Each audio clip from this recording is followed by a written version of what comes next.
First Corinthians chapter 3 verses 5 to 9. Primero Corinto 3:5 ngadto sa 9. Ingon busa unsa man diay si Apolos, unsa man usab si Pablo. Sila mga alagad nga pinaagi kanila kamo mituo ug matag usa sumala sa gihatag sa Ginoo. Ako nagtanom, si Apolos nagbisbis, apan ang Dios nagpatubo. Sa ingon niya na ang mahinungdanon dili ang nagtanom o ang nagbisbis, kundi ang Dios nga nagpatubo. Siya nga nagtanom ug siya nga nagbisbis managsama ra. Ug ang matag usa mudawat sa iyang suhod sumala sa iyang pagtago. Kay kami mga kauban nga magbubuhat nga iya sa Dios. Kamo ang guma sa Dios o balay sa Dios. Akong hangyoon si Sister Renira sa pagpangko.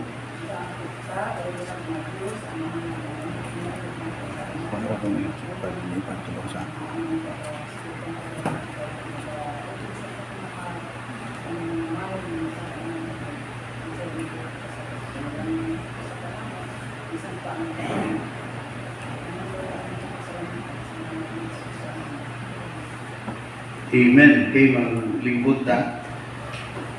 Mag-share ko mensahe karon nagauluhan siya. We are co-laborers of God. Kung kay hapit na atong usada karong September 21 no, sa New Paradise Community Church of Southern Baptist. Bali lugar din, New Paradise na ng lugar. Salamat sa Diyos tungkol kay dito nag-ampo ta. Kung itugyan ang lugar sa Ginoo, ang mga stronghold, diya. Nag-interview na ko to si Mrs. Ivy mo to. Igutin, sa may mga stronghold diri sa inyong lugar. Dagan ba ikaw diri, mga bakla, isa wak mo kay bakla diri, gana rin ito katungga.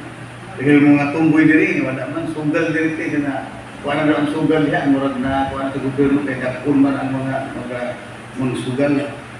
Ang stronghold, marot pa niya para dito ka ng poverty. Yung ka ng kalisto. Tumuto yung gisulti nga. Tagaan din mga tao, pastor, gisulti dahil. Yung ganawang, ilo niya ang gisulti. So, kanang-tanan, atong itugyan sa Diyos, o salamat kung kaya ang Ginoo, malipay man mo, dawat sa atong mga pagkakas. So this time, i-share na ko ni mensahe nga we are co-laborers of God. No?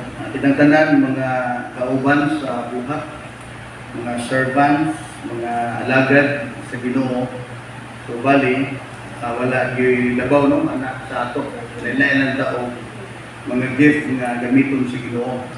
So ato na gumatutaan, pinaagi, aning pulong sa Ginoo. Ang isulti ni Pablo, iyang sulat nito sa mga taga-Corinto. So, this time, si Pablo sa itong sulat ani, na siya sa Episo. So, pagsulat niya sa 1 Corinthians, na siya sa lugar sa Episo. Kaya kanang 2 Corinthians, sulat niya na siya sa Macedonia, kanang ikadawang Corinto. So, kanang dua ka libro, yung sumiyar, isa ka para sa AD 55 niya na isulat, pero dili na usara ka lugar. Una ng 1 Corinthians, na siya sa Piso, then December, tapos siya Macedonia, parayan yung sulat ang 2 Corinthians. Kanang Corinto, tagay problema diha. Pero usad, sa nakita na yung problema, kanang division nito, kasi kasama mga simbahan, na yung mga division. Pero diri mahalata ni mo kung sa ang cause sa division. Ang cause diri sa division kanang murag mag-idolize ba o sa ka tao. Pwede ang uban i-idolize nila si Pablo. Ang uban ang-idolize kang Apolos. So karon yan ang gisulti. Ingon siya, we are co-laborers of God. Parehas kang tanan mga sulugoon sa Ginoo. Kung nag-aside siya diri og trabaho, tingin pa niya, ako nagatanom, si Apollos nagabisbis, pero dili kayo importante. Dili kayo importante ang nagatanom o nagabisbis. Ang pinaka-importante diha, ang Diyos nga mao'y nagapatubo. So, para ang iya ato nga, kini mga membro sa Corinto nga mga magtotoo, una-una nila, wala di Superman sa ministry. Kasi bingon sila nga, Superman siguro, hindi maayaw mo manunti, no? Di si Apollos, ang gift ani, na ibinin mo ani, lupay si Pablo ani. Kasi si Pablo rin siya, wag ko'y musulti, kumahadlok. Di si Apollos, gifted siya ng magwali. Walang kapan-burag, dito sa iya.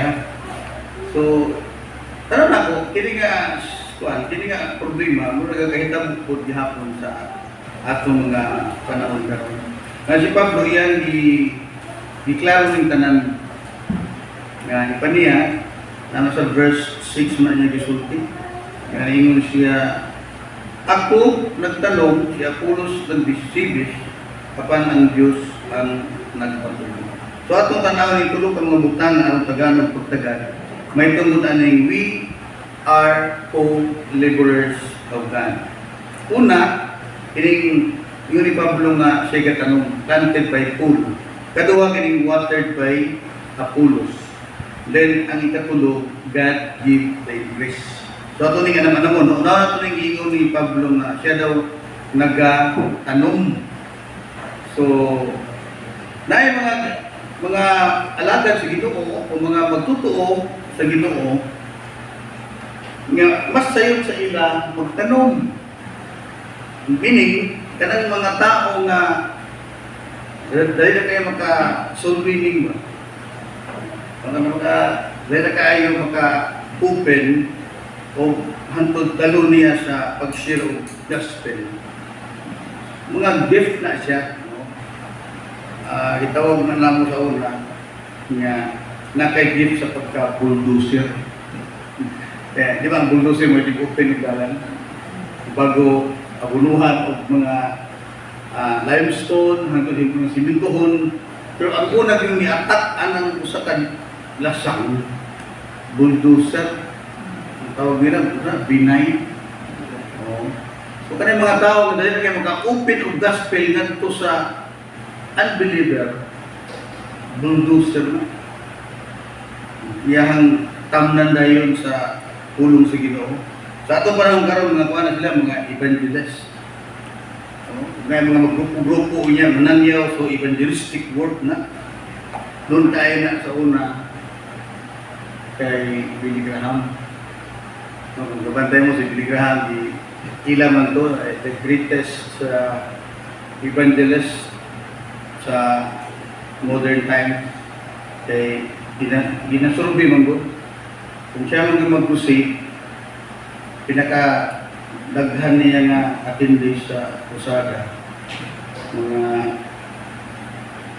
1.2 million sa South Korea. Kung wala pa yung nakahimong evangelist nga nakatagan. Kaya ang galing 200,000 marisot na magaling na i-gather na. Dito sa atong panahon diri.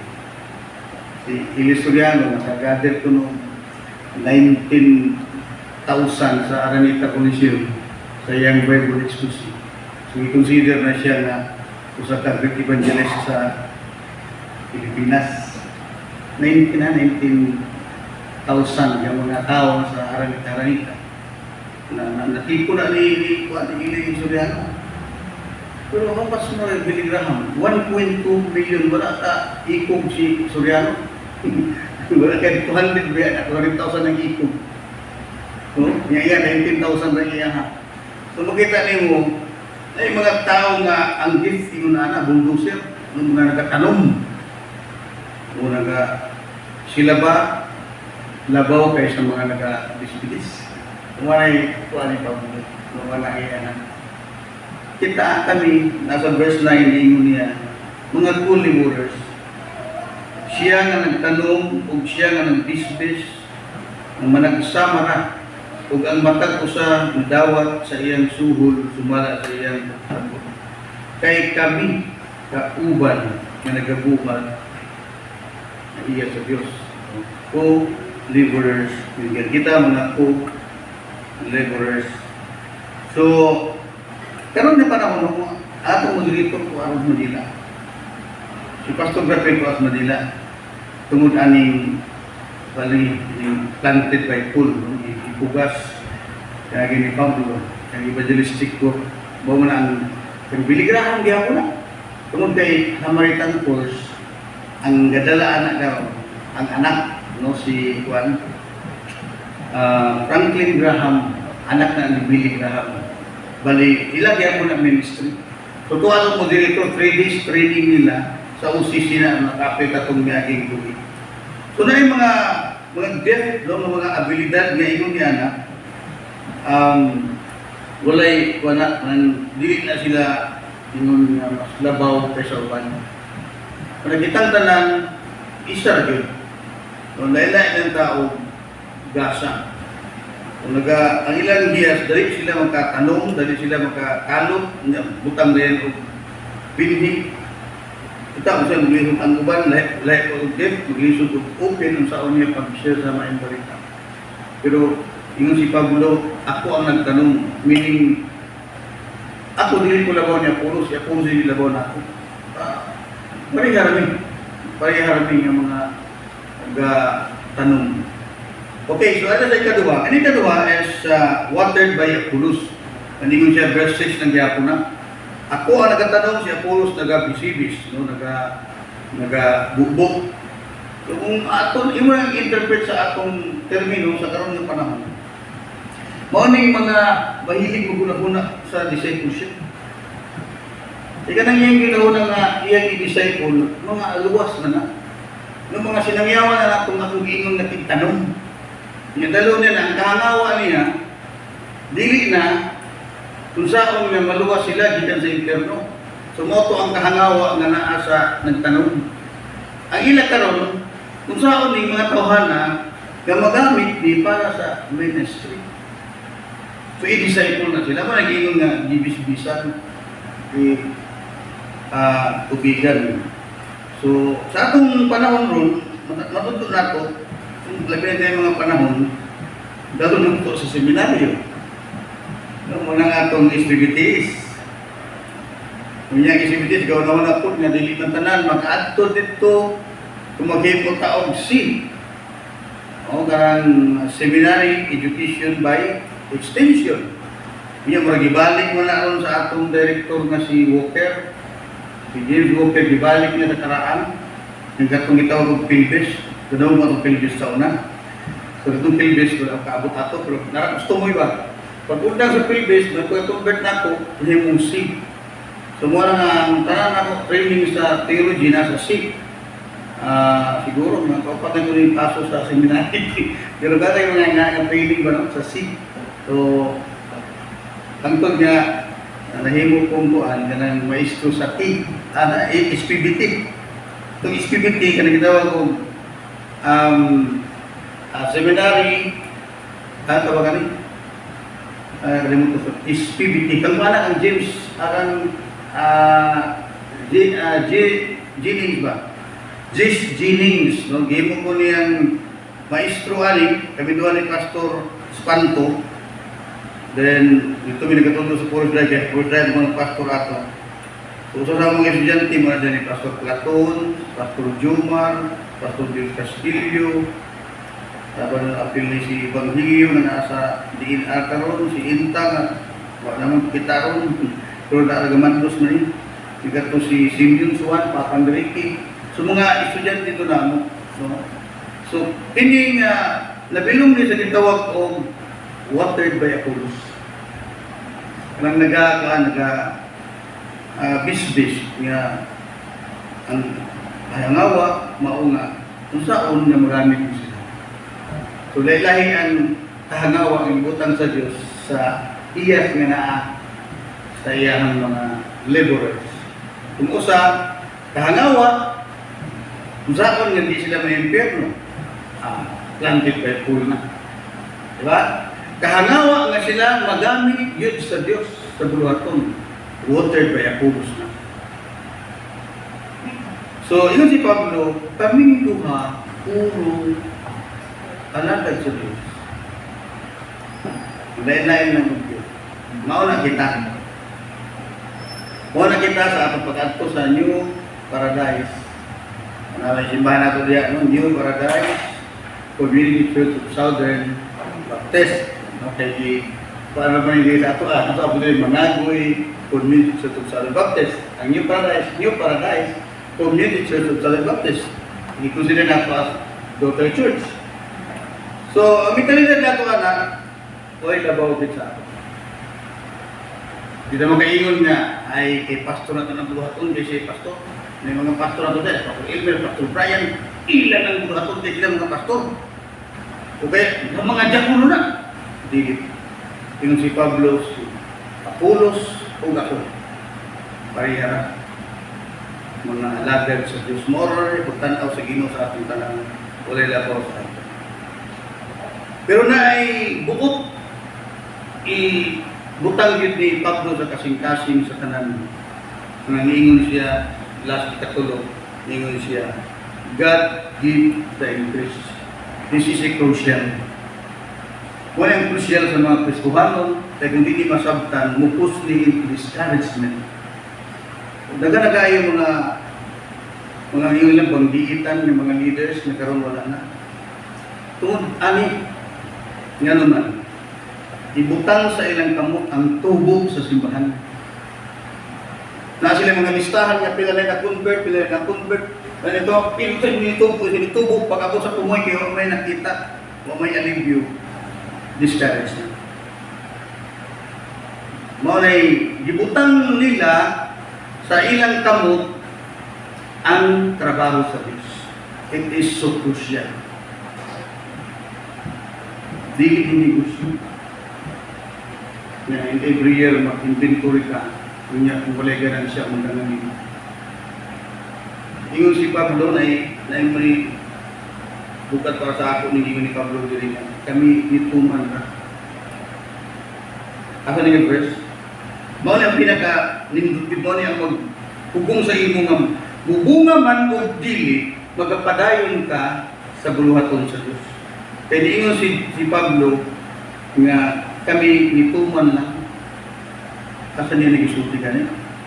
Basta na ko. Verse 5. Busa unsa man di ay si Apollos, unsa man di ay si Pablo, sila mga alagad nga pinaagi kanila kamong ito. Ug ang matag usa sumala sa gihatag sa Dios kanila. Ako ang nagtanong si Apollos ang nagbisbis, apan ang Dios nagpatubo. Sa ingon niya na ang mahinungdanon dili ang nagtanong Pablo na. Ako nga nagtanong dili ko mahinungdanon. Kung ang nagabisbis, si Apollos na. Dili meron gano'n. Kung dili ang Diyos nga nagpatubo. So ang Diyos may pinakamahinong gano'n. Siya nga nagtanong, kung siya nga nagabisbis, managsama. Kung ang matagpusa, mudawat sa iyang subol, sumala sa iyang paghago. Kay kami, mga kauban na nagbubuhat na iya sa Diyos. Kamu ang guma, kami ang mga batay. So kining ingon ni Pablo diri nga ang mga alagad sa Ginoo ni buhat lang o pagagantihan na sa Dios.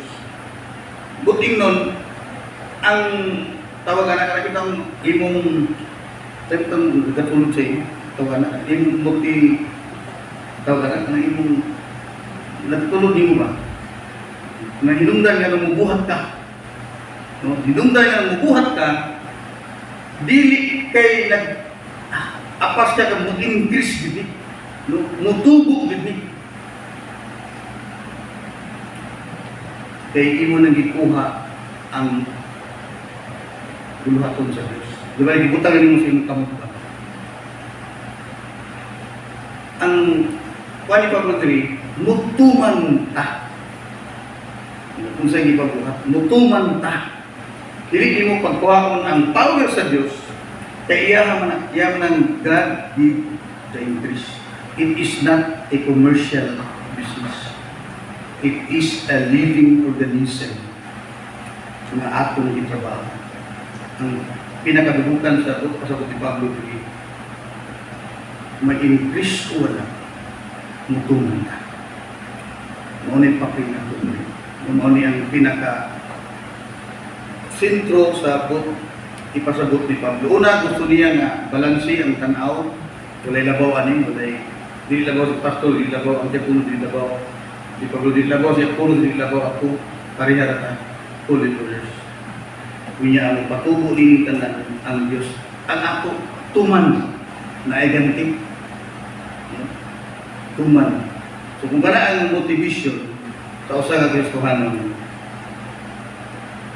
makarelay ka nga dili mudi-mudi iyahang pagpangalagay sa Diyos.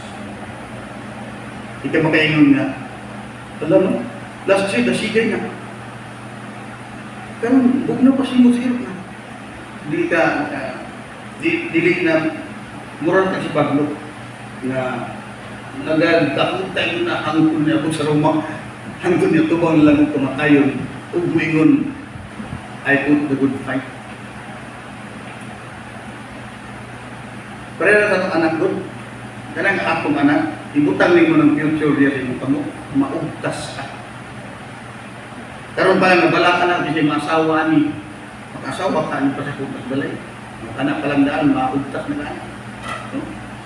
So, wala na na, di na natin trabaho. Trabaho ka sa Ginoo. Itugyan na sa Ginoo. Listen and ministry because it is not a commercial business. Remember, it is a living organism. Ni ganan siya nata while nagtikang tapadulog dito. Di daw yung padaan sa away. Samtang nag-decision pa tayo ng muadto Lord, nakadaog na padaan. Manay yung idaog na ni Jesus ang katawagan. So it is us, pinaagi sa ato ang Diyos naghimo sa kadaugan, whether nakita nimo ang increase o wala. Ang iyong motivation ay follow. Natin kang trust and obey. Kaya kung ato ipareha sa buluhaton sa kanang negosyo, loy ministry sa Ginoo, mabiyaan din. Dagan yung man-remember. Wala gina ka ng mga lista-lista ba, no? Pinagabukanan, tubo, pinadala. Ibutang na nato sa atong kamot ang increase. Ang increase na sa Diyos. Kita, at papel, just to follow. Follow. And we are all parihara yun. No? Ako magwala dito, parihara taglibot tanan. Kung wala mo, may tabo na. Muna ang tanan, yung si Pablo. Si Pablo, si Apollos, parehara yun. Ang importante, ang atong Diyos na atong alagaran, atong ituman, sa akong nagingon, nagpadulong pa lang ta, nidaon na ta. Tungod kayo, nituman ta. Mura ito papili. Nidaon ta, kaya nituman ta. Ang pag-increase ana sa Diyos na. Nanindog ta, huwag mo lang. Ganyan mo mga nagadaig kami, nagpasalamat. Lord,